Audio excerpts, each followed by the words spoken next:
He ironed his shirt that morning. I heard him. I was half asleep, and I remember thinking, in that soft, barely conscious way, that he smelled like the cologne I bought him for our anniversary. I pulled the blanket up and drifted back to sleep, and when I opened my eyes again, the iron was still warm, and my husband was on a plane back home without me. He had planned it that carefully. He did not slam a door. He did not leave in anger. He simply folded his clothes, kissed the top of my head while I was sleeping. I think he did. I still believe he did. And disappeared from my life like a man who had been rehearsing the exit for months. That is exactly where my story begins. And I want to warn you right now. It does not end where you expect it to. But before I take you any further into this journey, if you are new here, welcome to Crown and Karma Tales, the channel where real stories are told with no filters, no sugarcoating, and absolutely no apologies for the truth. Every story on this channel is about falling, rising, and becoming something the world never saw coming. If that speaks to you, go ahead and hit that subscribe button right now and ring that notification bell so you never miss a story. We drop new ones regularly, and trust me, you do not want to be late. A hotel room in Budapest, Hungary. That was where Martin left me. We had been married for 6 years. 6 years of building what I thought was a real life together. Martin was charming in the way that dangerous men often are, magnetic, confident, always the most interesting person in any room. I fell in love with his ambition. I fell in love with his stories. I fell in love with the version of myself I became when he looked at me like I was the only woman alive. We met in Accra, Ghana, where I was born and raised. He was there on business, something in international trade. He always kept the details vague, which I told myself was just his personality and not a warning. We dated for 2 years before he proposed. We married in a beautiful ceremony with 300 guests, and I cried at the altar not because I was sad, but because I genuinely believed I had found my person. The first 4 years of our marriage were not perfect, but they were real. We had arguments. We had financial stress. We had nights where the distance between us in the same bed felt wider than any ocean. But we also had laughter. We also had moments that felt sacred. And so I stayed. I invested. I became the kind of wife who quietly sacrifices her own ambitions to support her husband's dreams. By the 5th year, something shifted. Martin became secretive. His phone was always face down. His trips became more frequent and more vague. He stopped reaching for my hand in public. He stopped looking at me the way he used to. When I asked questions, he answered with other questions. When I expressed concern, he called it insecurity. When I cried, he told me I was being dramatic. I started to believe him. That is the most painful part to admit. I started to believe that the problem was me. The trip to Budapest was supposed to be a second chance. That was how he sold it to me. He said we needed to reconnect. He said the distance between us was hurting him too, and that he wanted to take me somewhere beautiful and remind me why we chose each other. I remember packing my suitcase with such hope it almost embarrasses me now. I bought a new dress. I got my hair done. I told my mother we were going to fix things. We arrived in Budapest on a Thursday evening in late October. The city was breathtaking. Old bridges over dark water, golden lights reflecting in the Danube, streets that looked like they had been painted by someone in love with beauty. We had dinner at a restaurant that overlooked the river, and Martin was warm, attentive, almost like himself again. I let myself relax. I let myself hope. By Saturday night, something felt off again. He was distracted at dinner. His eyes kept moving to his phone under the table. He excused himself twice to take calls in the restaurant bathroom. When he came back the second time, he looked at me in a way I will never forget. Not with anger, not with love, but with something that looked terrifyingly close to relief. Like a man who has made a decision and is glad it's over. I woke up Sunday morning and he was gone. Not just out for breakfast. Gone. His suitcase was gone. His passport was gone. His jacket that he always left on the chair was gone. I called his phone and it rang once, then went to voicemail. I called again. Voicemail. Again. Voicemail. I checked my own phone and realized he had somehow gotten into it during the night. Every contact I had was wiped. Every number. My mother, my sister, my friends. Gone. He had even logged me out of my email and social media accounts, changing passwords I could no longer access. I went to the hotel front desk and discovered our room was only paid through that morning. By noon, they needed me out. I had no money, no access to our joint account. He had removed my access, I later discovered, 3 days before we even flew out. I had no contacts. I was in a country where I spoke none of the language, where I knew nobody, where I was just a woman standing in a lobby with a suitcase and a face that was still trying to process what had just happened to her life. I sat on the steps outside that hotel, and I cried until I had nothing left. People walked past me. Some glanced. Most didn't. The city moved around me like I was invisible, like my collapse was just background noise to everyone else's Sunday morning. I don't know how long I sat there. What I know is that eventually, woman stopped. She was perhaps 60 years old, with silver hair and a red coat and the kind of face that carries decades of complicated experience. She spoke to me first in Hungarian, then in German, and then, almost as if she was testing languages one by one, in English. She said, "You look like a woman who has just discovered something she cannot unknow." I looked up at her and I said, "My husband left me here. I have nothing."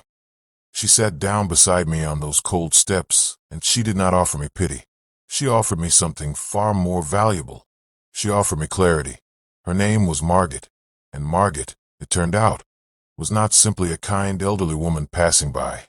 Margaret was the kind of woman who had built an empire in the shadows, the kind of empire that does not appear in newspapers or business directories, that does not have a website or a listed address, but that everyone in certain circles knows exists.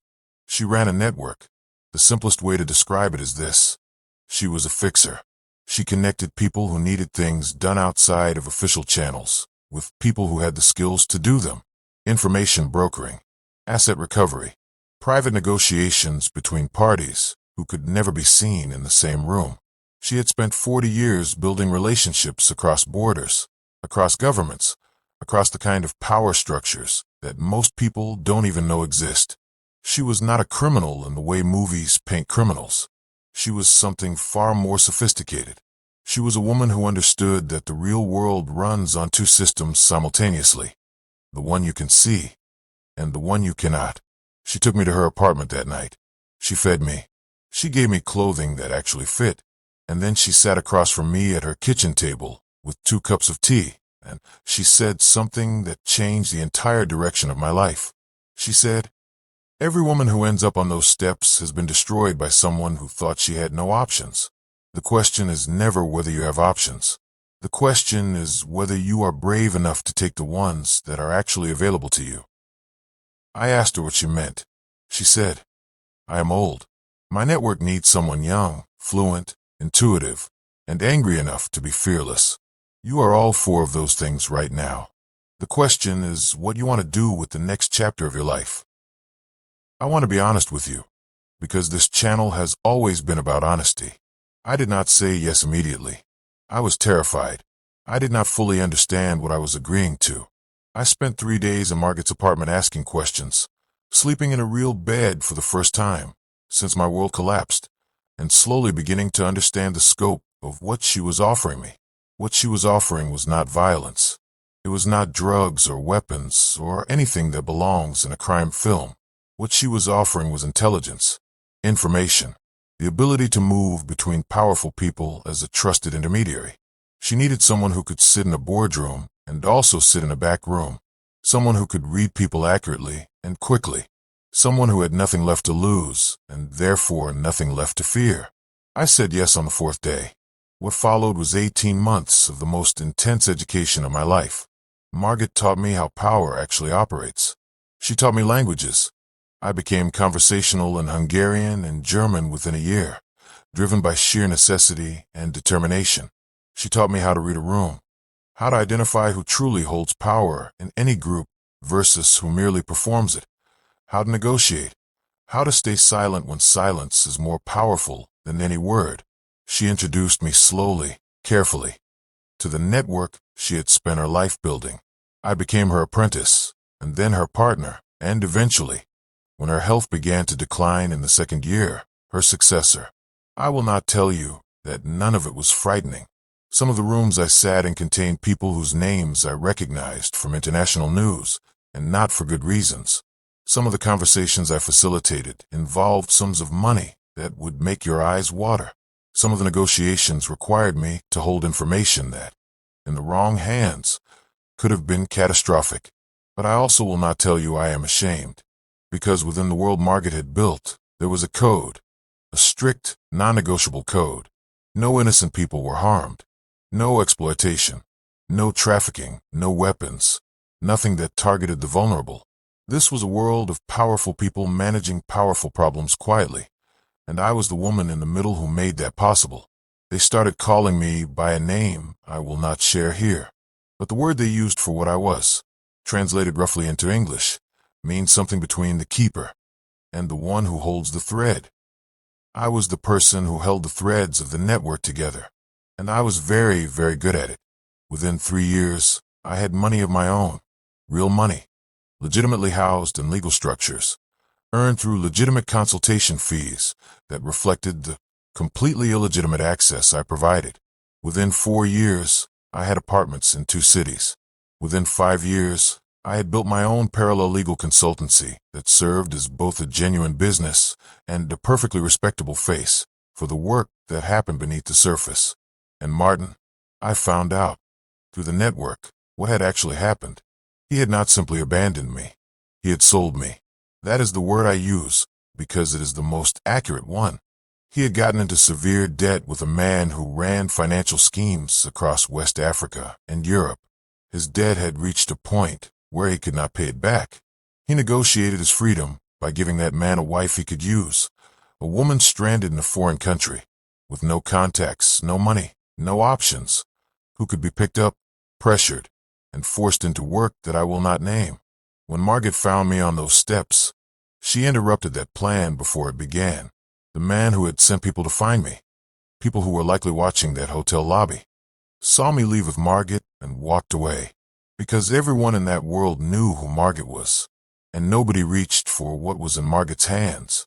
I did not take revenge on Martin the way movies suggest I should have. What I did was far more satisfying. I exposed him, through completely legal channels, using real documentation that the network helped me access. I handed over evidence of his financial schemes to the relevant authorities in 3 countries. He was arrested 18 months after he left me on those steps. He is currently serving a prison sentence. His assets were seized. The life he abandoned me to fund collapsed completely. His girlfriend, because of course there was a girlfriend. The reason the trip was a setup. The woman he flew home to, left him the moment the handcuffs appeared. I heard she's doing fine. I have no feelings about her either way. She was a footnote in a story that was never really about her. The thing I want to leave you with, the thing that lives in my chest every single day, is this. The worst morning of my life was that Sunday in Budapest, sitting on cold stone steps, watching my own reflection in a puddle of rainwater, wondering if I had ever truly existed to the man who swore to love me. I felt like nothing. I felt like a woman who had poured herself so completely into someone else's vision that she had no shape of her own left. But that formlessness turned out to be freedom, because I had no shape. I could become any shape I needed to be. Because I had nothing, I was afraid of losing nothing. Because I had been stripped of every constructed identity, wife, daughter, good girl, patient woman, quiet sufferer, I was finally free to find out who I actually was underneath all of it. And who I was underneath all of it was someone extraordinary. Not because of the network, not because of the money or the power or the rooms I now walk into with confidence, but because when the world showed me its cruelest face, I chose to study it rather than be destroyed by it. I chose curiosity over collapse. I chose to sit at that kitchen table with Margaret and ask questions instead of simply waiting for someone to rescue me. Nobody was coming to rescue me, so I rescued myself. And then I built a life so far beyond what Martin could have imagined for me that sometimes, late at night in my apartment overlooking a city I chose entirely for myself, I almost want to thank him. Almost. That is the story of how I went from abandoned wife to mistress of the underworld, and I mean that title in every sense. Not because I dealt in darkness, but because I learned to operate in the spaces between light, where the real decisions of the world are actually made. I am still here. I am still building, and I have never looked back at those steps in Budapest without feeling, mixed in with the old grief, an overwhelming and fierce sense of gratitude for the woman who sat down beside me in a red coat and refused to offer me pity when what I needed was possibility. This has been Crown and Karma Tales. If this story moved you, if it made you think, if it reminded you of your own strength or someone you love, please share it. Let someone else hear it. Leave a comment below and tell me what part of the story stayed with you the most. And if you are not yet subscribed, do that right now, because we have more stories coming. Stories about survival, about transformation, about the extraordinary things that happen when ordinary people are pushed past every limit they thought they had. Crown and Karma Tales, where every fall has a crown waiting at the bottom. See you in the next story.